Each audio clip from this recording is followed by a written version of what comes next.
अस्सलाम वालेकुम dear students, hope so आप सब खैरियत से होंगे। शुरू करते हैं अल्लाह के बाबरकत नाम से जिसने पैदा किया। डियर स्टूडेंट्स, जैसा कि आपको पता है कि पीपीएससी एफपीएससी के डिफरेंट सब्जेक्ट्स की मैं आपको तैयारी करवा रहा हूँ। तो उसी से रिलेटेड आज जो हमारा टॉपिक है वो पाकिस्तान अफेयर्स से है। Simon commission 1922 to 1930। अच्छा, ये वाली जो डेट है ना, ये मैंने ऊपर स्टार भी लगाया हुआ है कि ये बहुत ज़्यादा इम्पॉर्टेंट डेट्स हैं। आपसे पूछा जा सकता है कि साइमन कमीशन कब अपॉइंट हुआ और कब ये अपनी रिपोर्ट पेश करके ख़त्म हो गया। ठीक है, तो ये आपने याद रखना है। थोड़ा सा आपको बता देते हैं कि साइमन कमीशन था क्या।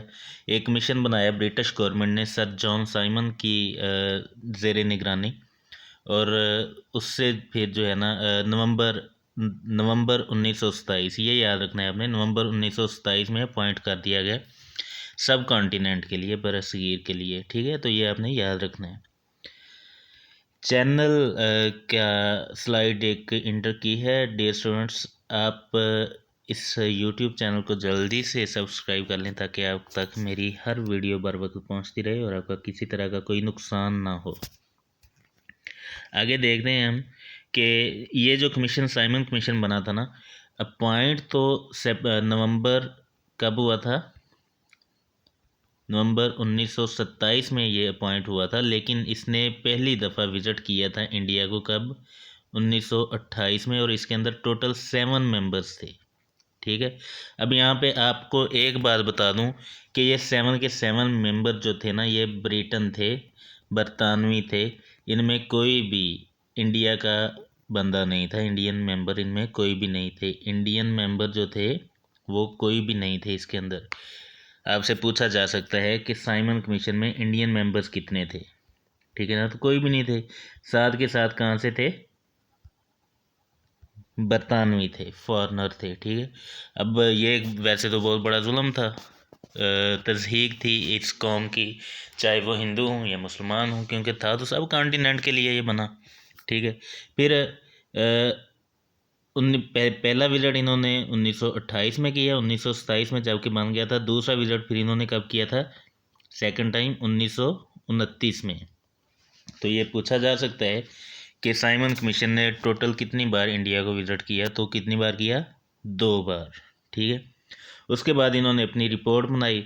रिपोर्ट बना के 1930 में रिपोर्ट बना के दी, मई 1930 में दी थी। ठीक है, मई 1930 में।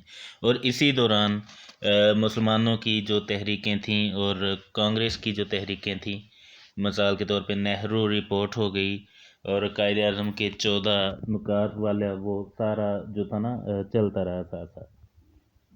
ठीक है, मतलब उस पर काम होता रहा लेकिन अभी हुआ नहीं था। ठीक है, तो उन्होंने अपनी रिपोर्ट पब्लिश कर दी। जब रिपोर्ट पब्लिश हुई तो फिर जो है ना रिजेक्ट कर दिया गया। अच्छा, ये एक आपको बात बता दें कि क्यों जो था ना single, why there was not a single Indian member in Simon commission. वजह ये थी कि जो सेक्रेटरी ऑफ स्टेट थे ना इंडिया के उस वक़्त के, लॉर्ड ब्रिकनहेड, इन्होंने एक स्टेटमेंट दी थी कि इंडिया या सब कॉन्टिनेंट के अंदर कोई भी ऐसा शख्स नहीं है जो कानून साजी के अमल को समझता हो या कर सकता हो, ये इनके बस की बात नहीं है। लिहाजा आप जो कमीशन बना रहे हैं ना, ये बरतानिया से ही भेजें। मतलब ये तो आपको पता है कितनी बड़ी तस्दीक वाली बात है कि यार इतना बड़ा एक एरिया, इतने बड़े लोग वहाँ पे मौजूद, कायदे आज़म, उधर से नेहरू, ठीक है, बाकी भी बहुत सारे लीडर्स थे, अल्लामा इकबाल भी लीडर्स में ही शुमार होते थे उस वक़्त। उसके बाद शफ़ी थे मुसलमानों के लीडर।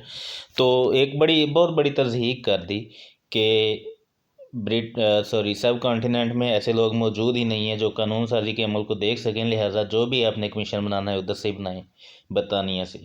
ठीक है, इस वजह से उन्होंने कोई भी इंडियन शामिल नहीं किया था। ये भी पूछा जा सकता है कि ये रिपोर्ट किसने दी थी, या किसका ये बयान था कि सब कॉन्टिनेंट के अंदर कोई भी इस काबिल नहीं है कि वो कानून साजी के अमल में हिस्सा ले सके या कानून साजी कर सके, किसी के बस की बात नहीं।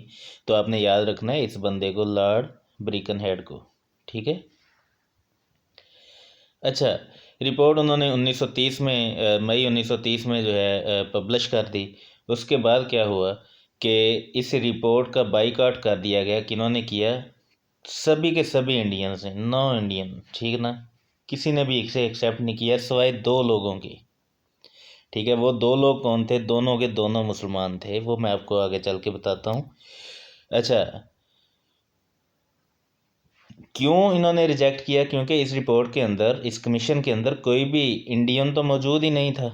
अगर कोई इंडियन होता, चाहे वो मुस्लिम होता या हिंदू होता, फिर तो शायद कोई लोग एक्सेप्ट कर लेते। उन्होंने कहा जी नहीं, ये तज़हीक है मुसलमानों की, ये तज़हीक है हिंदुओं की, ये तज़हीक है सब कॉन्टिनेंट की, इंडिया की, तो लिहाजा हम इसे रिजेक्ट करते हैं। ठीक है, पर्पज़ क्या था वही मैं आपको बता चुका हूँ पहले, कि कॉन्स्टिट्यूशनल चेंजेस करनी थी सब कॉन्टिनेंट के अंदर। ठीक है ना, तो उसके ऊपर एक स्टेटमेंट भी था कि ये लोग नहीं कर सकते, लिहाजा आप जो भी कमीशन अपॉइंट कर रहे हैं वो कहाँ से करें? बाहर से करें। ठीक है जी। अच्छा, उसके बाद जिन 2 लोगों ने एक्सेप्ट किया, आप हैरान होंगे सुन के कि वो कौन से 2 लोग थे। आपको पता है कि कायदे आज़म ने भी इसको रिजेक्ट कर दिया था, लेकिन अल्लामा इकबाल